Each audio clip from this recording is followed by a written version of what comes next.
First,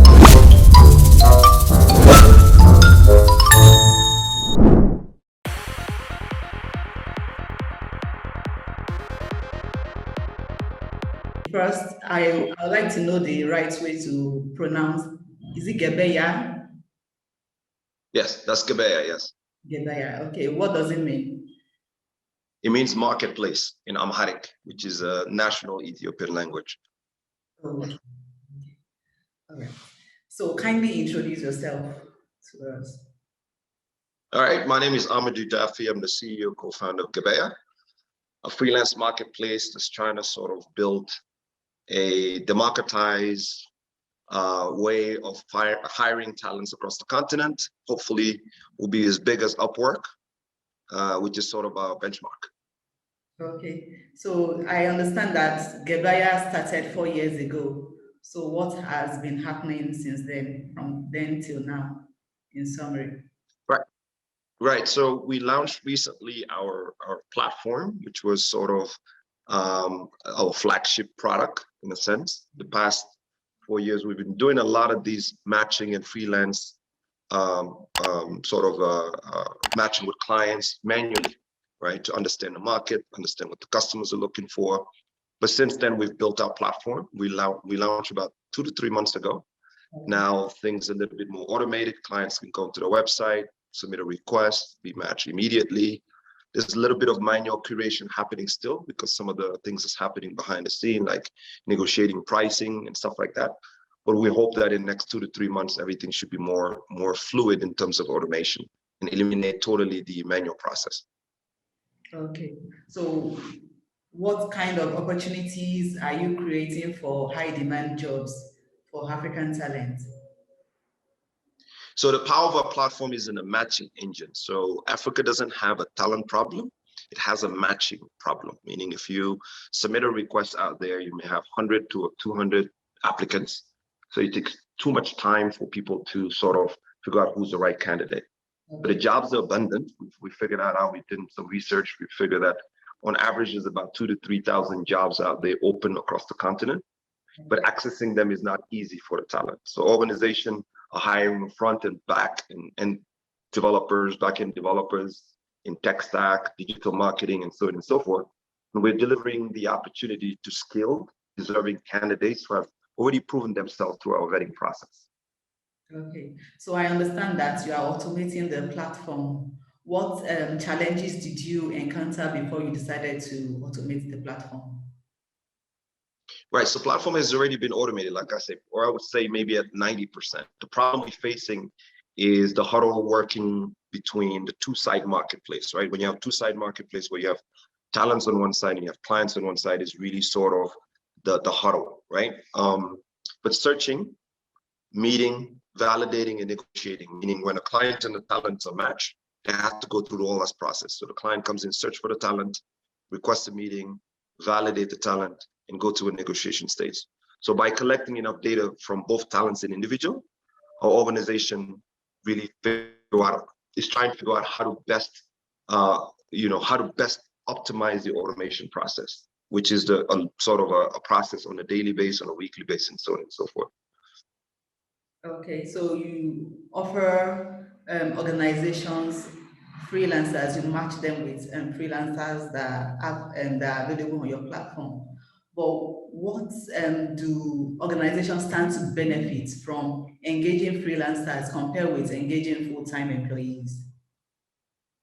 Right, so this is, it depends on what kind of clients you're talking about. If you're talking about clients in the continent has not matured to the concept of freelancing yet, right? The concept of freelancing is very matured in the US and Europe, but in Africa, there's a little bit of education needs to be done. So traditionally, people want to see people in their workplace to know that this person is actually working, right? They don't want to be some guy working or some girl working somewhere remotely. So it's a bit challenging there. So what we're telling our clients is, well, you can have your core team, meaning the people that work for you permanently, that you can see in your office, or maybe do some remote work.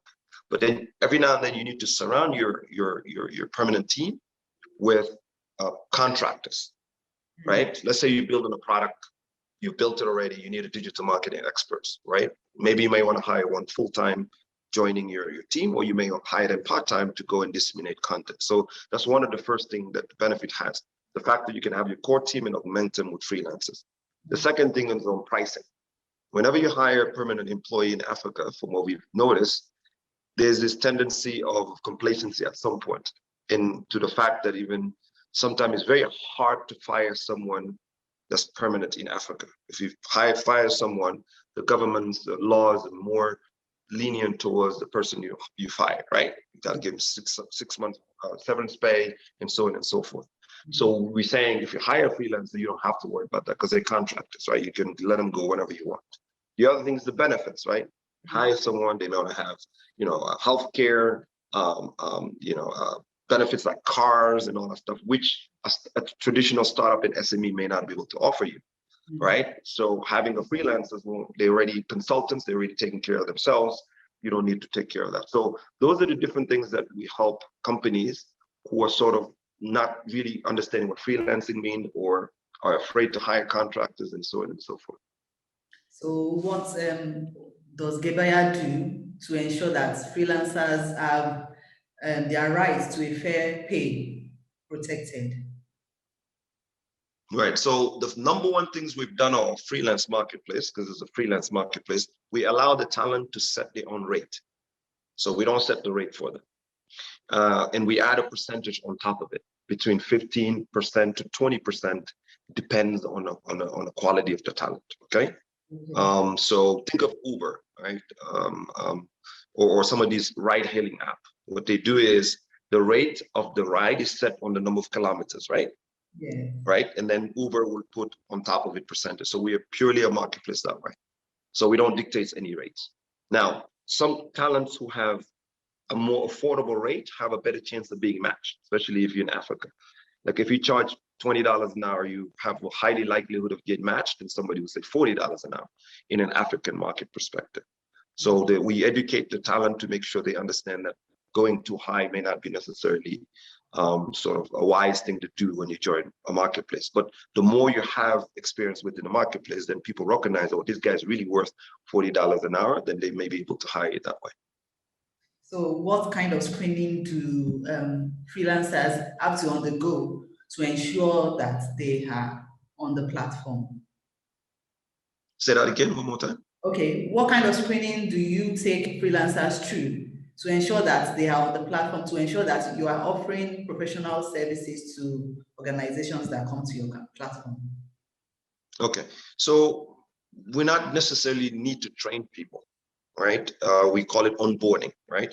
So we don't train people to put them on our marketplace. The idea is we identify consultants who are already ready to work, who have some experience working, and bring them onto our platform. What we do is when onboarding process, we tell them, these are the type of clients you're going to inquire, you're going to face. Okay. We need you to have the right mindset, the right attitude, and especially integrity, that trust factor. With that, we can train. And it may be some occasion where once we onboard you as a talent, and let's say you know a specific technology stack or a certain process, and you want to navigate to another one, we may be able to offer you some upskilling opportunity. Let me give you an example. Let's say you're very familiar with Microsoft Azure Cloud, and clients are asking for Google Cloud or AWS. We may be able to upskill you that way to get there. But we don't traditionally sort of train you on your skills. We only train you onto the actual level of soft skills you need to have to be able to market yourself. Okay. So you said freelancers don't get benefit from organizations that they work for. But how do you ensure that these freelancers provide this benefit for themselves? Because when you look at it, pension and health benefit is something that is actually relevant for every employee.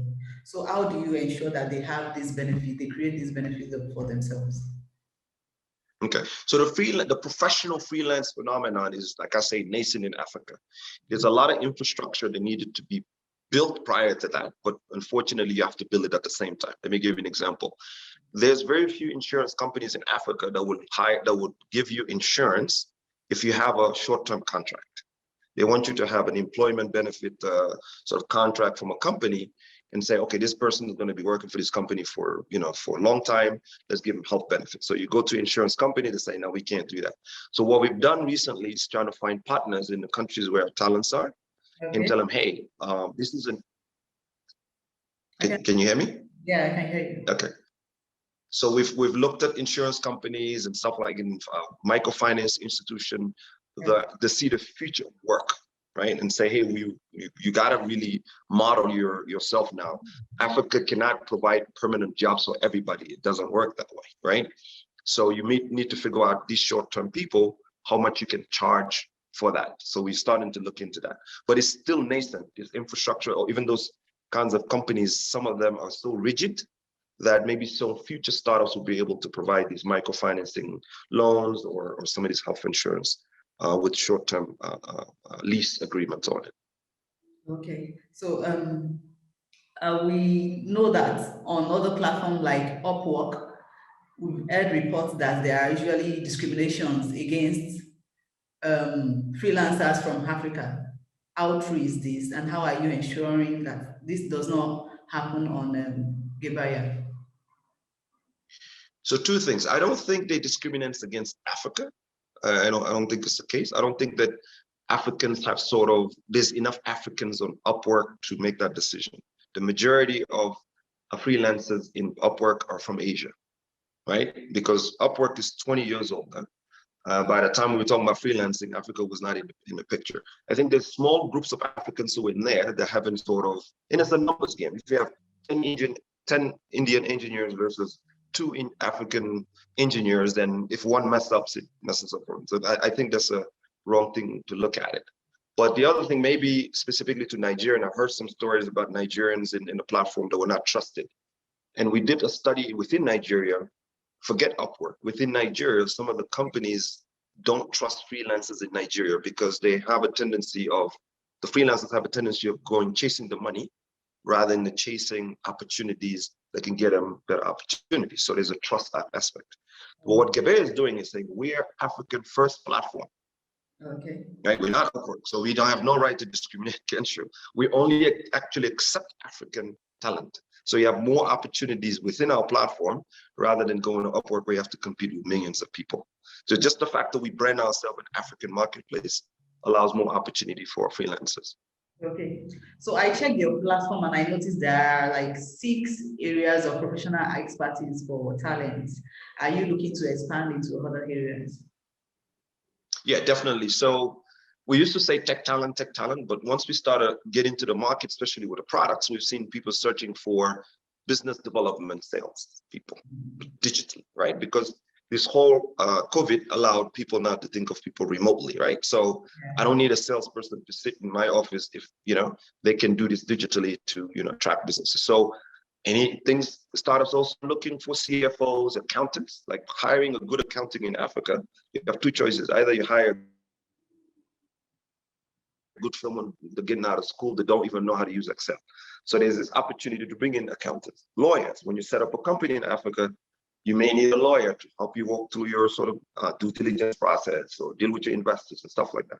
So these verticals will start happening maybe in a year or 2, once we have a little bit more maybe funding, or maybe seeing who else have built a platform like that we may acquire or partner or merge on, and so on and so forth. So eventually we'll have more than 20 verticals, since we don't have one marketplace in Africa that gives us a bigger size of the whole market. Well, have you discovered any area of expertise that is in high demand but not readily available? Yes, so there's 2 areas. There's presence and futures. So present is more of that seniority of whatever vertical it is, whether it's in software development, digital marketing, and so on and so forth. There's a gap where there's a very few, this pool of seniority in Africa is very small. And we've seen it with even Andela, right? Okay. I'm sure you're familiar with that company, where they fire all the juniors that want to focus on senior.